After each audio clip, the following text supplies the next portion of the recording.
Wow. Well, welcome everyone. We are here on day 7, May 7th, 2024, during the launch of the Sage Circle Alliance. And I am Velan Hawkins, co founder of Vegan Visibility Productions, co host of, oops, oops. Hopefully you can't hear that, but because you can, I need to do that. There we go. Sorry about that, everybody. But I'm kind of the tech person, and when 10 things are happening, 10 things are happening.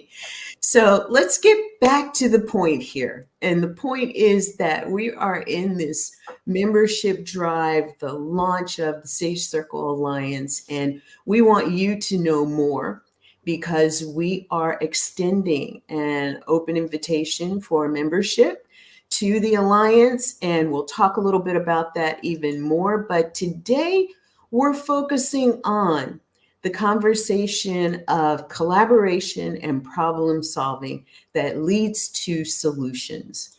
And we have got someone here who is so solutions oriented that she finds herself in places and spaces where people are having one conversation or they think they're having one conversation. And when she interjects some of her wisdom and charisma, the conversation actually goes to producing action. And so it is my honor and pleasure to introduce you to Meryl Fury. She's a registered nurse, president and CEO of the plant-based nutrition movement, whose primary focus or one of their primary focuses is on child nutrition. And she is the co-founder of the Sage Circle Alliance. So honored to have you here to have this conversation with you. Hi, Meryl. Hey, Velan, thank you for being the host of this event and taking that pressure off of me for this hour.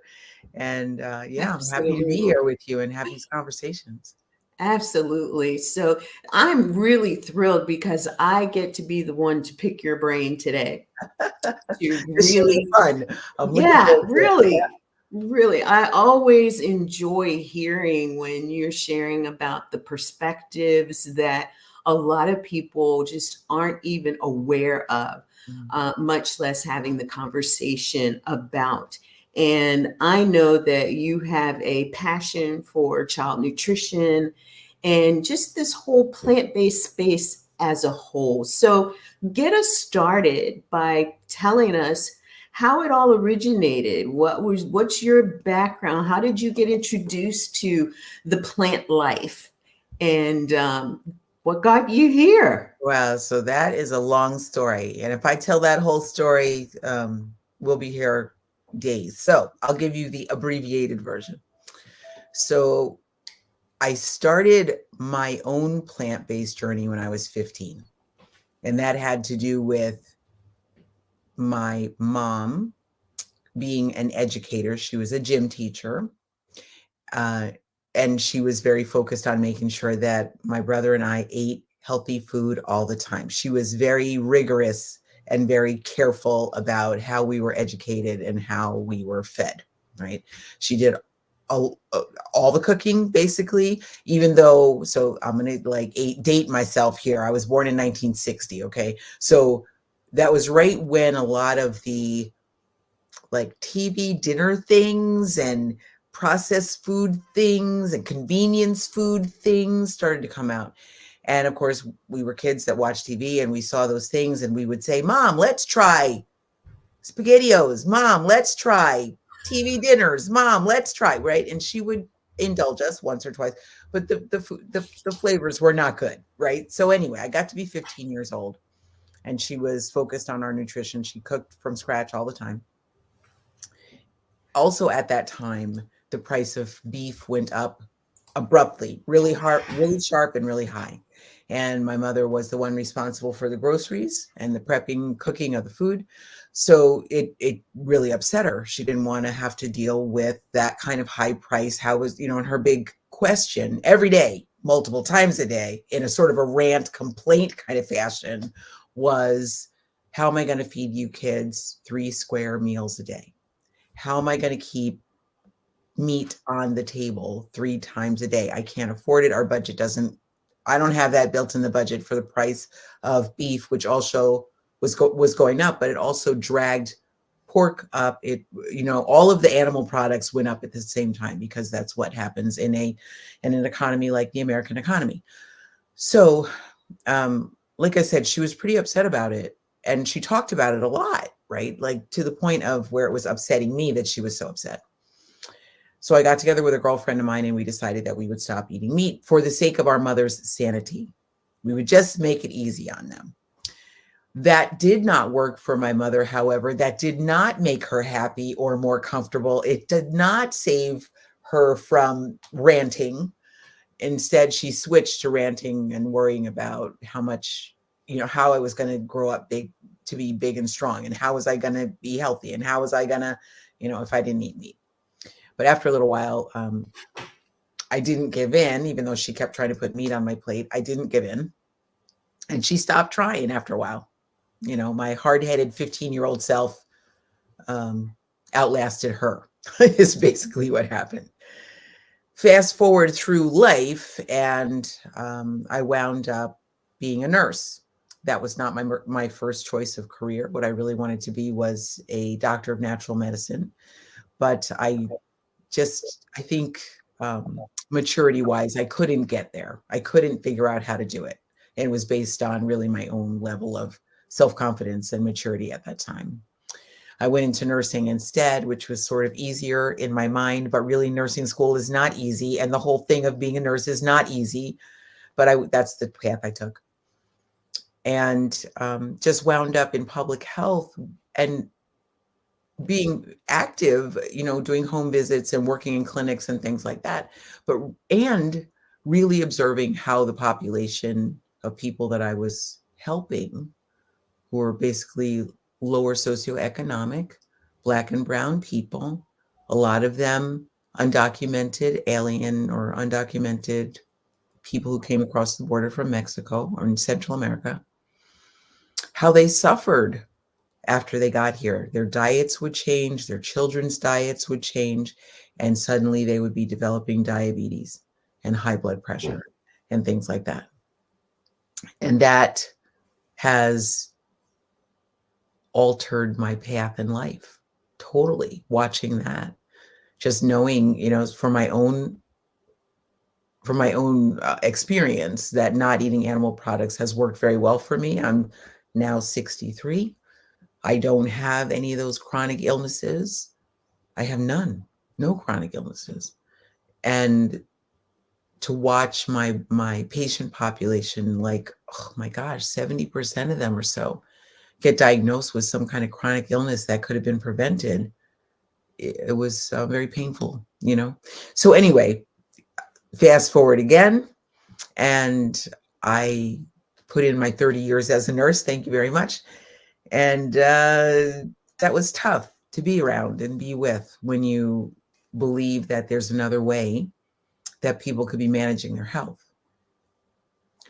I wound up getting elected to be president and CEO of Plant-Based Nutrition Movement. And that really helped me align with my passion in life. Then I was able to retire early from nursing. Yay! And go into doing Plant-Based Nutrition Movement full-time. And then just a year ago, this is very much the abbreviated version now. Well, let me just add one more dot on the timeline. In 2021, we started working with child nutrition, and that has been an amazing journey. And then just last year, starting to work with Paul Chatlin on this particular project, the Sage Circle Alliance, so that we can sort of bring all of these influences together, and all of the other people who are working in the same arena together, and have us share resources and knowledge, and support each other to make a difference for a broader section of the population, to include animals and the planet. So there's the Reader's Digest version of 30 Love plus. it. Love it. Love it. And you have said a lot, which basically amplifies your passion for doing what you're doing now. And I know that the golden thread that has been woven throughout your life has really been in the context of solving problems. And to the degree that you recognize there were problems that you couldn't solve, I know that you are the connector of individuals, the creator of opportunities that basically create collaborations that work on solving some of those problems. And so, give our audience an idea of some of the projects that you have initiated. I mean, if you want me to give you some ideas of what I'm thinking, the sickle cell, Yeah. of course, the 6 million seeds, but things like that. Oh my goodness, Velan, I have this kind of brain that thinks while I'm sleeping, right? And you are so accurate. It's so accurate what you're saying. I'm problem solving all the time. And thankfully, I'm married to a man who also problem solves in his sleep. So we have this ongoing, wow. Yeah, our conversations are kind of wild actually sometimes. But yeah, so I'm Buddhist in my spiritual path, right? And I really believe that I'm on the planet this time to help solve problems, to make a difference. And my goal is to leave the world better than I found it. Like really, like not just say it, but actually have that be the case. So in the world of problem solving, okay, so we'll go with the couple that you mentioned. We'll start with those. So most recently, my problem solving has been in the realm of human health. Like, what can I personally do to make a difference? And this has probably been going on for, I'll say 20 years, where I've been really hammering on what can make a difference for human health. You mentioned the sickle cell disease projects. So in the world of plant-based eating, we know that very few people actually get to hear the message that plant-based eating, whole food, plant-based eating, whole plants with as much intact and as much as they came out of the ground as possible, can be quite healing. That's a diet designed to heal the human body.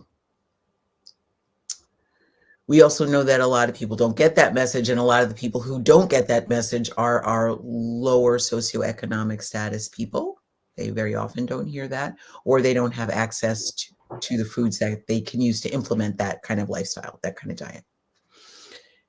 A lot of those people tend to be Black and brown people, of which I am obviously one. And I have a passion for that. I have a desire. Beside that, my mother had sickle cell trait. I have sickle cell trait. And I have a passion for those people, right? I want them to know that they could make a difference for themselves. At the very least, stack the deck in their own favor if they knew. I'm not saying plant-based diet can solve every problem in the world, but it generally doesn't cause problems, generally, right? So I got together with a friend of mine who is a pediatric nurse practitioner who specializes in sickle cell disease for children. And we created a presentation and wound about plant-based eating for these children and took it to the Sickle Cell Disease Association of America conference last summer and presented there. And it kind of blew the room away. It blew the room away. All sickle cell patients usually hear is, well, okay, it's a genetic disease. Okay, you're going to have it for life. All you can do is manage the pain. We can give you blood transfusions. Oh, yeah, there's stem cell transplants, but those are kind of expensive. And oh, now there's gene editing, but that's a couple $1 million for every treatment, and not everybody's eligible. and 70% of the people who have sickle cell disease are on government assistance. So, it's like it's this horrible catch-22, and there's no medications for it. So that's one project that we just want to bring the message that you can stack the deck in your favor, and possibly even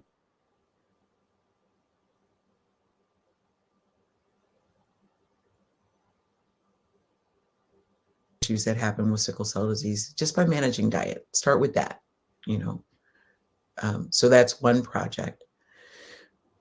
The other one you mentioned is the 6 Million Seeds Project, which takes a lot of my energy, for which I'm grateful. That is a project about childhood nutrition, and that is squarely positioned under plant-based nutrition movement. That is it's what we do most of the time, is manage education and promote child nutrition. That one it's a 3-part project. We go into schools, we go into summer camps or Boys and Girls Clubs, scouting. We just recently connected with Boy Scouts, which are now Scouting BSA is what that's called now because it's co-ed, and teach the children about whole foods. You can have a salad bar, you can eat the rainbow, you can find out why we eat, what is food, how does our eating pattern impact the planet, how does it make a difference what we eat compared to what happens in the rainforest. These are the things we talk to children about. And I can honestly say it takes some time to develop the relationship, to get into a child-centered setting, and rightfully so, not just everybody should be able to walk into a group of children and start talking, right? Or being around children. We know there's issues around that, and we have to protect our children all the time. Right. So it's taken a little while to develop the relationships that allow us to get into these settings. This year, we had our first opportunity to go into a public school here in Wisconsin. And I can tell you, from the first time we went in till now, and we've gone in once a month, those are transformed children. They are different children from who we met the first time we went in. They've had experience of eating the rainbow or having a salad bar, or the last time we went in, we were talking about the impact our eating patterns have on the rainforest. And one little girl asked me if we could have acai smoothie bowls. Now, where this little girl heard about acai smoothie bowls, I don't know, but we sure did accommodate. We made every effort, and that's what we had. So that's been an amazing project. It includes the work with the podcast, which is called Growing a Healthy Child, and it also includes collaborations. It is from that project that we leapt to the Sage Circle Alliance. That's exactly how that connection happened. From 2021, 22, 23, we were looking for where is a collaborative group of people that we can connect with so that we can do this work on a larger scale. And when Paul Chatlin, who is our co-founder, he and I co-founded the Sage Circle Alliance together, when he sent out a letter asking for anybody who was interested in working together to have a bigger impact, he said I was the first person who responded to his letter. And he and I have been literally joined at the hip by Zoom for a year now, working on how do you build a collaborative group? How do you work together? What's the infrastructure? What goes on in the background? All of that stuff. And now it's becoming public. And we are so excited about that. And you talked about putting together the infrastructure. And I know that it was a key opportunity, a key learning, a key teaching for every founding member who is a part of the organization to learn about the trend in collaboration, because there's a lot to collaborating. And when you're talking about collaborating as a group, You typically are a couple of steps above the, two-person collaboration. And there are some people dynamics that come into it. There are some just organizational dynamics that come into it. And so take us into the part of collaboration, because this is all about collaboration and problem solving, leading to the solutions that you talked about, making the bigger difference. So tell the audience about what the inside view of creating effective collaborations encompasses. Right. Belin, that is a very deep subject. Okay, so just imagine two people trying to work together can be very difficult all by itself, right? Let's say, for a funny example, let's say I fell in love and got married. And here I am with this partner. I think this is the right person. And maybe 3 months, 4 months, 3 years, 4 years into the marriage, you find, oh my goodness, this is not the right person. This person has changed, and or I have changed, and or our circumstances have changed, and we're no longer compatible. That's just between two people.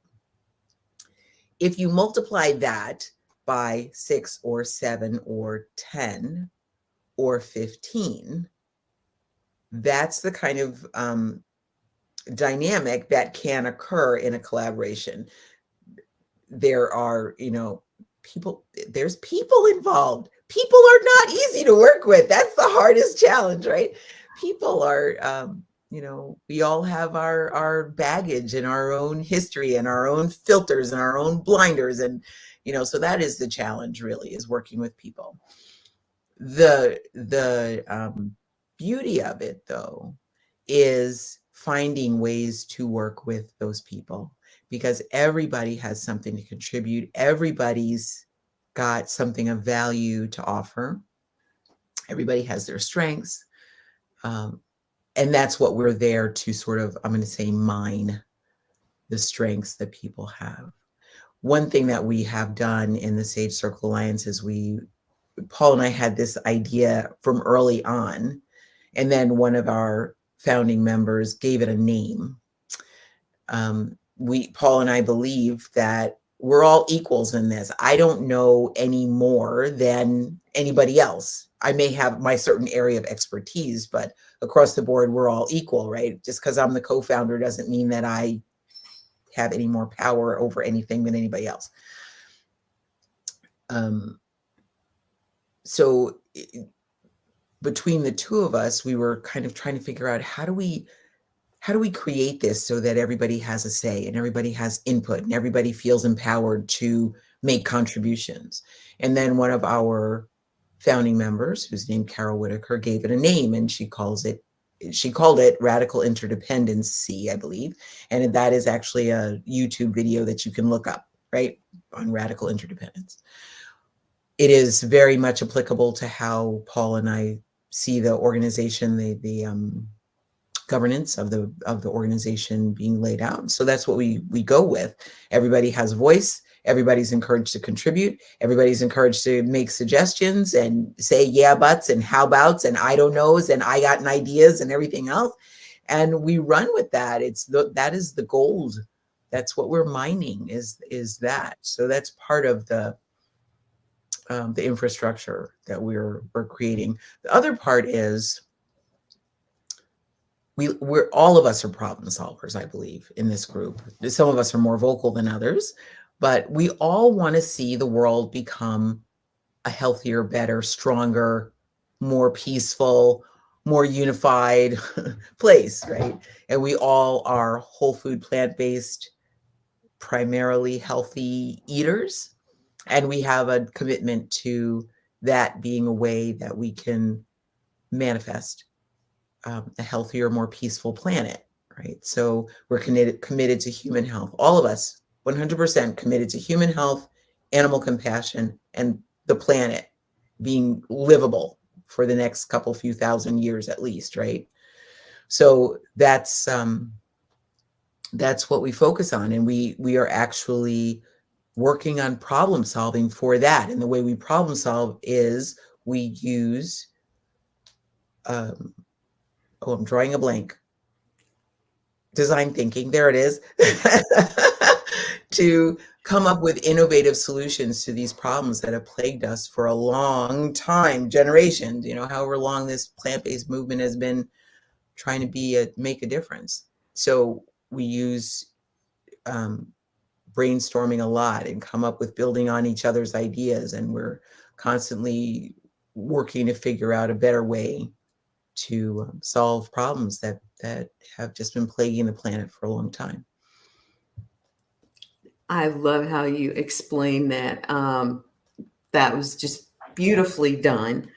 And the example that you used of all of these brilliant people being a part of the organization now, these are truly leaders in the plant-based movement, doctors and nurses and, health practitioners, coaches and mentors, and across various disciplines. Yes. So I loved how you brought in the fact that, we all have our areas of expertise and we all have a stake in the outcome, which is this whole creating a better world, creating a healthier people, a better situation for animals that ultimately creates a better planet. Yes. And when you think about that in the context of problems,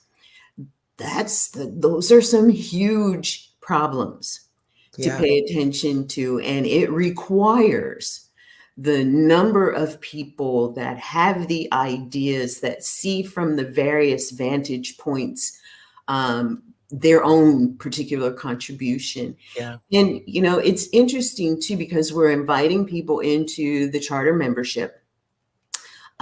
We have various levels of membership that fit for everyone who is out there, from the lifestyle medicine practitioner, the board certified lifestyle medicine practitioner, to the small business owner, like Kathleen and I, who own a digital marketing firm, the web designer, the web hoster, the real estate person who is vegan and runs a real estate firm.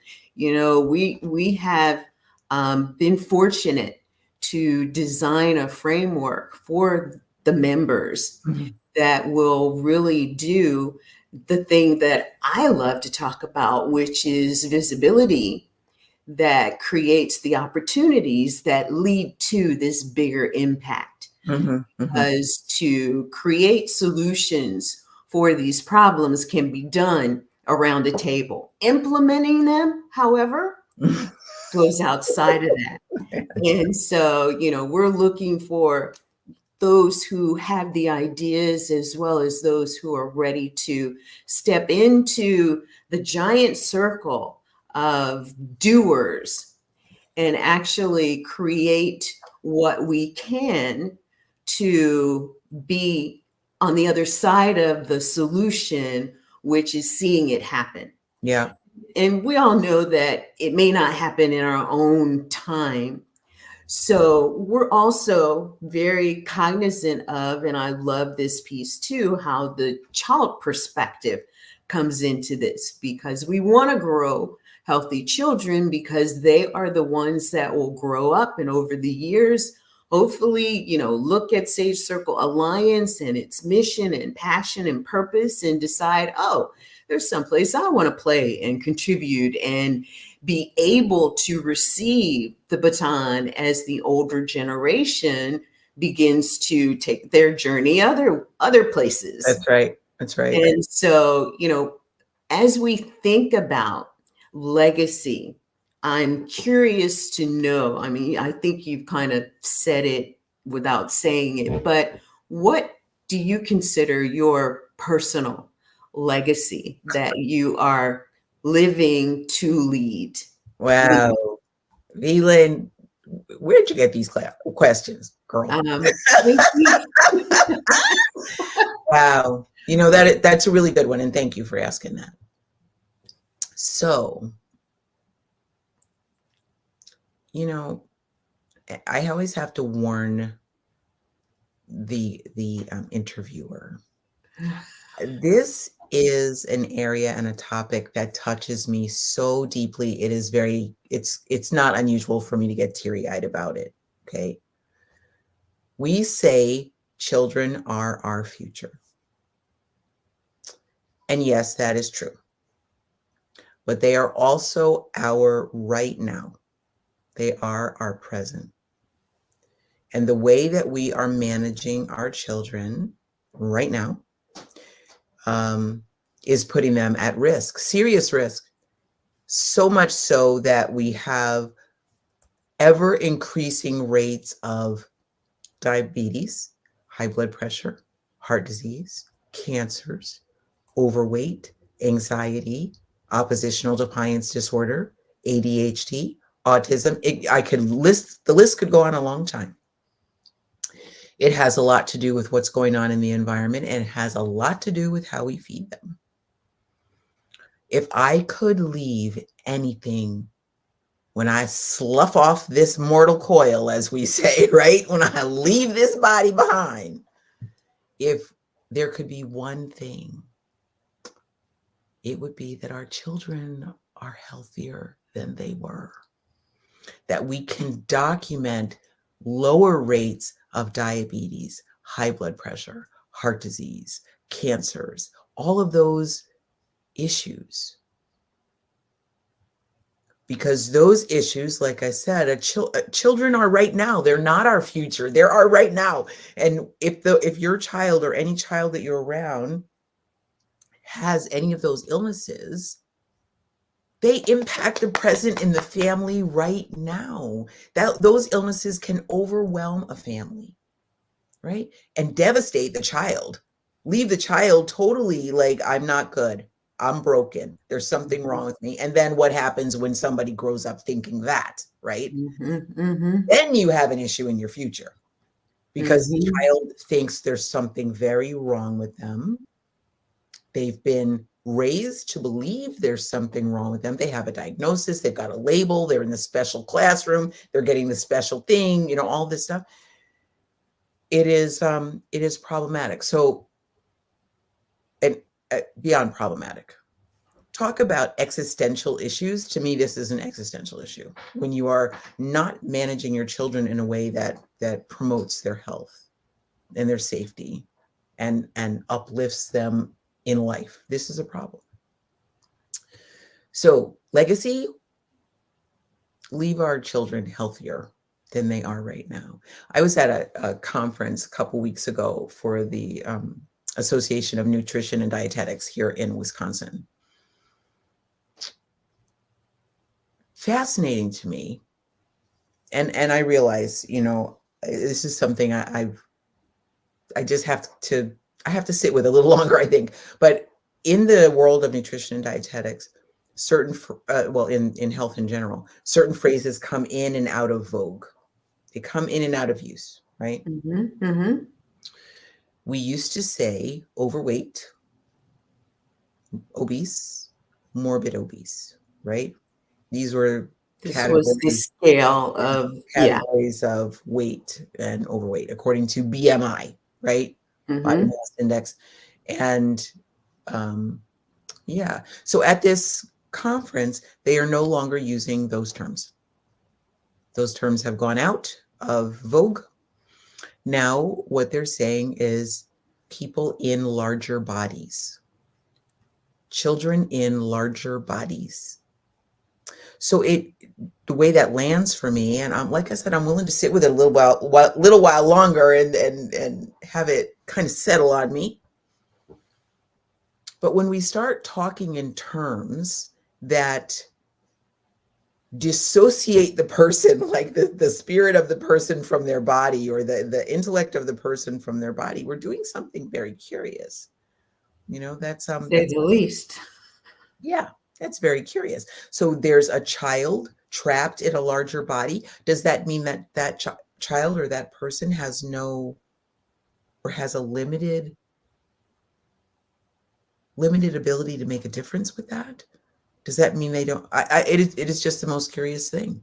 I would like to hope that we are teaching our clients, our population, our children, that they have all the say about what goes on with their body, right? They have a lot to say about that. And it has everything to do with what they put in their mouths, that they have choices about that. And that this constant barrage, oh, Velaine, you got me on a soapbox now, but this constant flow, this barrage of marketing that we get, and this insidious way that companies come at children, we don't talk about that. We don't have laws to stop that. But that's what's influencing our children's choices, right? And what they go to their parents and say, I want this thing that's not really food, but I want to eat it because I saw it on TV and it looked yummy. You know? Okay, big long answer to your question, but if we could do anything, it would be make a difference for our children. So, and I love that. So I've been like getting downloads all over the place as I've been doing these daily. And I think the first one that I was a part of, or maybe the second one, I don't remember, but I remember getting the vision of, remember how Physicians Committee for Responsible Medicine did their first annual conference, and they came up with a plan to basically run a campaign around ditch milk. And on their third anniversary, they implemented that campaign, which basically got milk taken off of television. I mean, it got legislation to get milk taken off of television commercials, and, you know, really speak the truth about milk. They allowed especially celebrities to talk about their issues behind drinking milk. And it was astonishing to see. And those of us who really didn't think about it because we didn't have the context around it, just saw milk commercials disappeared. You know, didn't really understand why. But now with this additional information, the in between was there have been decades old studies about what cow's milk does to the human body. Right. And so for me, you know, especially as a founding member of, say, Circle Alliance, I'm looking at, you know, some of the things, problems to be solved are things like a lot of our kids are still drinking milk. A lot of our adults are still drinking milk. They just have no clue about this information. We've been told for so long that it's good. And you know this just not long ago. I think it's still winding its way through the House and Senate. But there's a bill right now, whole milk for healthy kids, which is encouraging, actually making it okay, and in fact supporting having whole milk, whole fat milk in school lunches again when it was taken out. And not having to count the grams of saturated fat. It is not. I wonder. It's like extra. You don't have to worry about the fat in milk. It's, you know, the rest of it you have to worry about. I wonder who is paying for that push. Don't you wonder? Who's lobbying? You don't have to go too far. Exactly. That's exactly right. Who's putting money in the pockets of those who are saying yes to that? And who's just really, you know, I forget the name of it. I saw a movie where there was DuPont and it was off of a true story, but DuPont was dumping toxic waste in a river, one of their factories in a river in West Virginia. And there was this guy at a law firm who basically the firm represented big companies like this, but one of the farmers' friend was sister to this attorney at this company, and he took videos and documents of what was happening and gave it to the attorney and said, I just need for you to look at this and see what's going on and help. I don't care what you have to do to help, you got to help. Mm. And you know how divine intervention happens and these right people get selected for this right thing.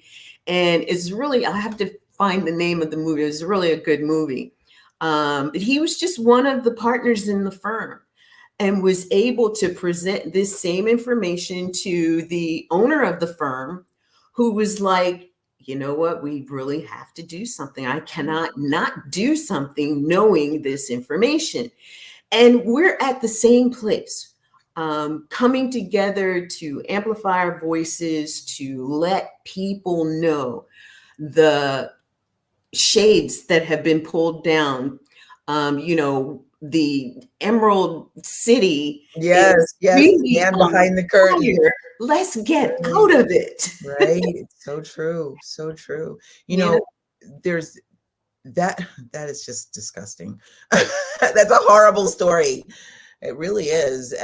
horrible, true. And It's the milk story. it's horrible. It's It's the horrible. fentanyl story. It's It's the the same story, and I don't remember what was the chemical or what was the problem, but they did that happen in India as well. I want to say it was Johns Manville or Dow or somebody, I can't remember, it was such a long time ago, where they let, in the middle of the night, release some horrible poisonous toxic chemical into a river in India, I believe it was. And it killed off thousands of people who lived right next to this river. They'd just be there, they are sleeping and then dead, right? Because of this release of this toxic chemical. And of course, that happens regularly, or certainly more likely to happen in third world countries or areas where the government is not putting on tight restrictions, and the people are less well protected. Here, we do it to our children, right? We do it that way. Mhm. They are the most vulnerable population we have, and they can't speak out against anything. Mhm. And Mhm. if you can brainwash the parents into thinking that milk and so many other things, let's go with red dye number 40 or blue dye number 12 or whatever it Mhm. is, right? All these Mhm. additives and preservatives and garbage that's in our food all the time. It's the same. It's the same, like you said. It's the same. It's just disguised, and it's Mhm. sweet, and it's pink, or it's blue, or it's bright green, and we think it's fine. Or it's Teflon. Or That's it's the Teflon. story. It was Teflon. And you know, my daughter and I were talking last night, and I was like, you know, this story of Teflon. And she was like, I remember that. And I remember the day you came home. And I actually remembered somehow this picture of, you know, we're done with Teflon, Mhm. throwing it all in the trash. And how proud we were to be able to afford, you know, this pots and pans set of Teflon, Teflon, yes. you And know, it's only there's only several more generations and one molecule difference type Teflon replacement things that have come out since then. and they have actually published studies that say that every American, they haven't taken it outside of America because it was an American made product. Every American has whatever that toxic chemical is that was in I believe Teflon it. in our bodies. I believe it. And it's a forever chemical. Yes. Mm. And that was something that was key for me too. It was like a forever chemical, you know, and just think if there are so many things like this that those of us who are close to this conversation don't even know about, how many others have really just been outside of the information. And one of the things that we as members of Safe Circle Alliance know is that the time is now. We This can't wait another day, another year, another month, you know, another decade. That's right. Um, Things are deteriorating too quickly. Yeah. And, you know, I want to go back to this thinking, the design thinking Mm. that you're talking about. What are some of, I know, you know, the organization has a group, the think tank. Yep. And what do you anticipate some of the things that the think tank will be working on? What are they working on now? Great. So think tank is something I am very passionate about. In fact, we have a meeting today. Uh, um, so the idea is that we have these what I call gnarly problems. That's not the typical name given those problems in design thinking. I call them gnarly problems. In design thinking, they're called wicked problems, and those are problems that have persisted a long time. They have they touch a lot of different areas. They are implicated in a lot of other problems. And there are conflicting interests that either want to see them resolved or see them persist. There are people who are benefiting, in other words, from this problem being there. And there's a whole, another set of what wicked or gnarly problems actually are, but those are some of the ones I can think of off the top of my head. In the world of health and whole food plant-based eating, and let's just say lifestyle illnesses, let's just bring that whole thing together. We have things like, how do you get people to even listen to the idea that they have a lot of control over what happens with their health? That a lot of the control is not, as we've been told, a genetic thing that you can't make a difference with, but it's actually that what our living circumstances, our environment, our thoughts, what we put in our mouths, what we listen to, all of that, those are, in Buddhist thought, those are the nutriments. That's what you're taking in, right? That's what you're taking in for food. That those things impact your health and can make a difference, and can actually, in the case of food for sure, and in thought for sure, can cause genes to turn on or turn off certain genes. So how do we get people to listen to that? So many people don't really want to take that kind of responsibility for what is going on with their bodies. It's just easier not to.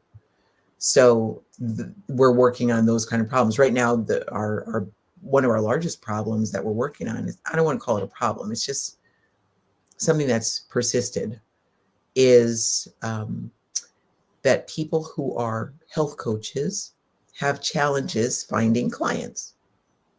Now, we would think that in our society, where, I don't know, 60 or 70% of the adults over the age of 60, now this is me ballparking it, right, have some kind of a chronic disease diagnosis. They've got something. They've got obesity, high blood pressure, heart disease, diabetes. They've got something, right? And there's so many. If you have that kind of population who you would think wants a solution, and you have another population who could help provide that solution, what we're looking to do is find a way to bring them together so that those in need can meet those who have the supply, and they can help each other. That's one thing we're working on right now. Going forward, I mean, it's one of those things in the interdependent realm where we are, that anybody can bring up a gnarly problem in and say, hey, how do we make a difference with this? Here's another one. And I just got this question dropped on me the other day. So by way of background, Illinois, this school year, enacted a law that says any child, theoretically in any school that's serving lunch, can get a plant-based lunch with prior request. And that is to be covered in the school lunch program, and it shouldn't be a problem. It's now okay by law, right? They have to provide it. Schools do. Well, that's a pretty big thing because Illinois is the first state to do that. And we are working, plant-based nutrition movement is working actively to make sure that people know that that is an available thing. Well, just maybe a week or so ago, I heard from somebody in Hawaii who they're trying to do something similar, and they want to know how, and what can we do about it? And so those kind of things, the idea that it could start in Illinois, and how do you branch to other states, and how do you get more people to take it up, and how do you spread that? How do you engage other legislators who could make that happen?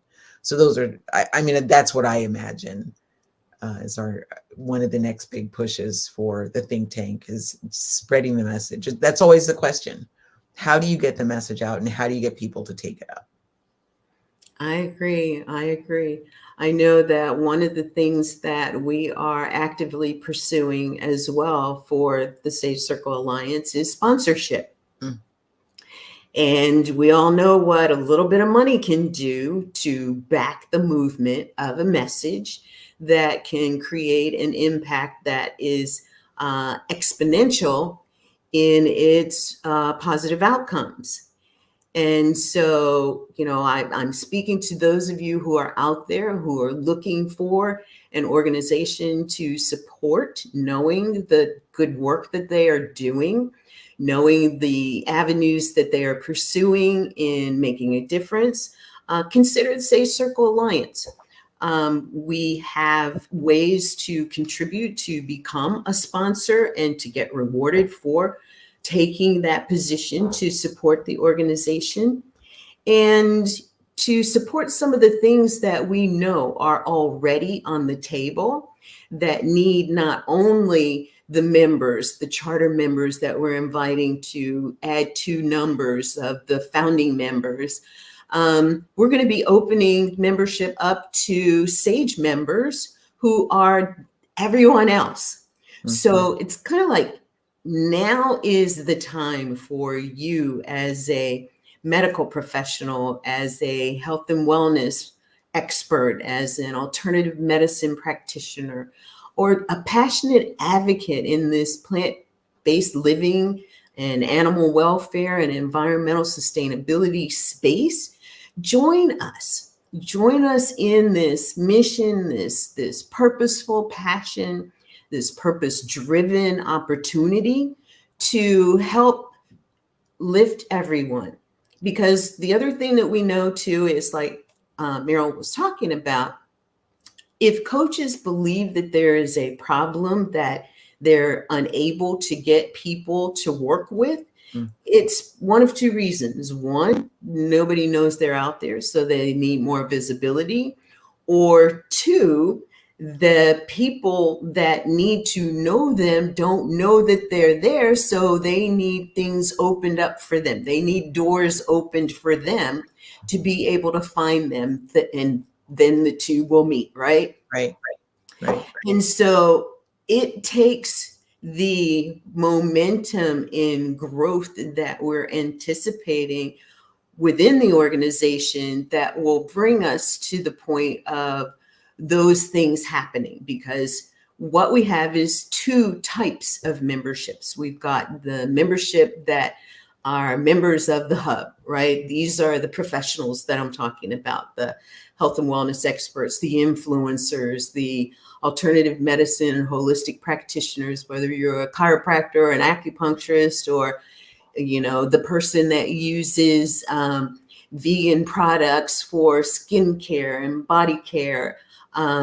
You are someone who is potentially part of this core group of hub members. And then we are looking at, and I don't want to forget those who are total animal advocates and environmental advocates, because it all is part of the same circle of impact. And then on the other side these are the people who need us, who need the expertise to help them to, quell obesity and, stop the flow of some of the pills and other things, the invasive alternatives that are out there that people are migrating to because they don't know what else is available to them.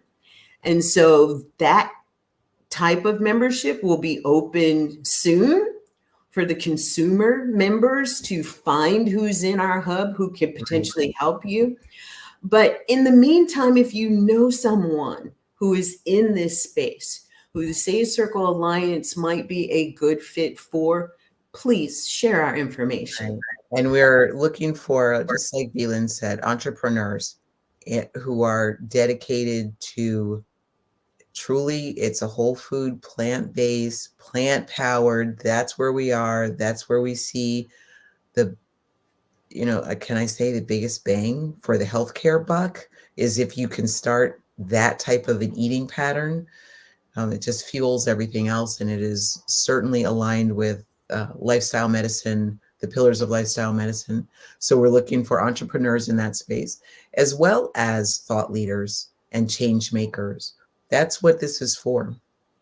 I wanted to bring up one thing, and I know we are just about at the end of our hour here already, but there's something else that happens in the Alliance. We are here to support each other and to make sure that these entrepreneurs and thought leaders and change makers stay viable. We see, it's hard enough to start a business. It's hard enough to keep a business afloat. And they say that most businesses like basically close within 5 years or so. Mm-hmm. That is not the goal for this sector of the population or the business sector, this section of the business sector. We would like to support our entrepreneurs and our thought leaders and our change makers so that they stay viable for well past 5 years. One of the things that I have seen lately, along with that, is being in a community, you can support each other for sure. You can give benefit of your expertise. You can exchange goods and services. You can get advice and stuff. Here's something I saw lately, which made me really even more grateful for the Alliance. There are people who don't have our best interests at heart and who are a little bit like, I'm going to say con men, con women. They are in all sectors of business. They're everywhere. You cannot avoid them. We all know this. But they're also in the whole food, plant-based realm. There are people who are not trustworthy. There are people who are preying on others, right? And they don't come up with a shirt that says, "Hey, I'm not reliable. Hey, I'm dangerous," right? They present like they really mean all the best for you in the world. And I actually had a friend of mine get caught up with a person who did her a fair amount of harm. And in this alliance, if this person had been in the alliance and had said, "Hey, I'm connected with person XYZ," I'm keeping this intentionally vague, no details. I don't want to break any confidences. But if she had been able to come into the alliance and say, "Hey, I just met person John Jones, and he's doing XYZ, and I'm thinking of taking a course from him," at least 5 other people in our alliance would have been able to say, "John Jones, I connected with him before. John Jones has a history a mile long. Look him up on the internet. Make sure you look at every entry because John Jones has been taken to court. John Jones has been sued. John Jones," things like that. So there's the ability to support the business professional, the entrepreneur, yes, and provide exchanges and connections for business growth. And there's also the capability of protecting from harm in a business. And I think that is something really key for a benefit that the Alliance can provide. I agree. And then, to the same extent, the resources that are available. We would love to have a plant-based attorney and a plant-based CPA and a plant-based bookkeeper and a plant-based, whatever your business acumen is. If you're plant-based, whole food, plant-based, vegan, then you are a part of what we're doing. And the next move would be to join us in membership so that we can show the world that we are an organization that is doing things and making moves. And there's some real solid benefits to membership. One being that you get into our membership directory, that you get showcased in front of other members, that you get a badge saying that you're a part of the membership to put on your website, Mhm. that we are looking at someday being valuable as or more valuable than having a vegan business badge. Mm. Oh, yeah. Because having a vegan business badge is I just fit into this box. For us, it means I am part of an organization that is doing some major things, and that holds value, that holds clout, and that's what we want and provide to partially support our members. But we feel as though when we're doing this, we give you an opportunity to grow as we're growing. There's a podcast page that if you're a podcast host, you can list your podcast there. You can put upcoming events. You can put on the upcoming events calendar. There's a book page. If you're an author, you can list your books and have directly linked to the buy. There's so many opportunities in membership, and then this membership being able to be seen by the consumers who are in need of these people and in need of this information. This is where we will make the biggest impact, because we all know that, just like you're telling somebody about the movie that you just saw and you want them to watch it too, that is how the information about who the Safe Circle Alliance is and what they do Yeah. will be spread. Totally word of mouth. Yeah. I mean, and we're doing all of the other things too, and we're doing it from the standpoint of being self-funded, right? We're doing press releases, and during the membership drive, we're doing these daily lives. We're taking the time out of our businesses to bring this information to you, because that's how passionate we are, and that's how important we feel that this organization really getting the momentum that we see it can get, and the members who have already committed really having an opportunity to showcase them is something that's extremely important to us. And we'll be doing these things in the future. If you're a member, charter member, founding member, you get the first crack at being some of those who are showcased and recognized for seeing the initial value and being a part of what we're doing and advocating for more people to join us. So, Meryl, with that having been said, I love all the great information that you brought in today. Thank you so much. Again, it is such an awesome honor to be in this space with you to do this. And what are your closing thoughts? What do you want to leave with the audience about to close things up today? Wow. Just that I am so honored and so grateful to be able to do this work with amazing people like V. Hawkins and Kathleen Gage and Paul Chatlin. And there are just so many, Nikki Davis and Dr. Joel Furman, and and just everybody. Those are, I'm name dropping the ones that you might recognize, right? And there are so many. There are about, I don't know, 30 plus of us now who are working together just to change the world, literally. We are here to make a difference for health, for compassion, and for planet. And if you are somebody who finds yourself, if that, plunks any of your heartstrings, if that resonates with you, by all means, please go to our website. Belin, can you put the banner across? Yeah. Go there. There's, all of our information is there. You can join on the website. You can, I believe, donate on the website. If you don't see the option to donate, please let us know. And And come back tomorrow, it will be that's there. right. We'll happily make sure that that's still there.